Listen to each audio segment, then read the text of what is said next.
In a coordinated efforts, the border security forces, working alongside with the Border Guard Bangladesh, successfully recovered a stolen motorcycle that was being smuggled illegally into Bangladesh.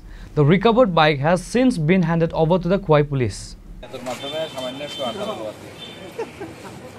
According to the reports, the motorcycle was stolen a few days ago, prompting its owner to file an FIR at the Khwai police station.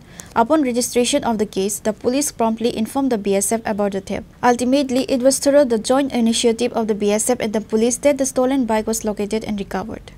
রাত্রেবেলায় আমাদের PSF থেকে বেশি দূরে নয় একটা bike চুরি হয়ে গেছিল হিরো দেবনাথ বলকে এক ভদ্রলোকে উনি বাইকটা চুরি হওয়ার সাথে সাথে যখন কমপ্লেন করেছেন কমপ্লেনের সাথে সাথে আমরা বিএসএফ এর সঙ্গে কথা বলি 25 তারিখ আমি আসার পরে সঙ্গে সঙ্গে বিএসএফ পহরমুরা 104 ব্যাটালিয়ন বিএসএফ এবং এখানে স্ট্যানলি বিএসএফ ক্যাম্পকে জানানোর পরে ওরা তখন 55 ব্যাটালিয়ন বিজিবি কে বলে সাথে সাথে বিএসএফ এর সঙ্গে আমাদের কমিউনিকেশন এবং সঙ্গে সঙ্গে বিএসএফ বিজিবি কে কমিউনিকেট করার পরে বাইকটাকে বাংলাদেশে বালা ক্যাম্পের কাছাকাছি এরিয়াতে ডিটেইন করে আজকে আমরা কথা বলার পরে বিজিবি এবং বিএসএফ এর মাধ্যমে যেটা চুরি হয়ে গেছিল যেটা একটা ভাইরাল ভিডিও বেরিয়েছিল যে ওই চুরি হওয়া বাইকটা আমরা সাকসেসফুলি রিকভারি করতে পেরেছি ওনাদের সহযোগিতায় এরপরে হিরো দেবনাথকে আমরা আপাচি বাইকটাকে আমরা 5070 TR06 বাইকটাকে হ্যান্ড ওভার করেছি।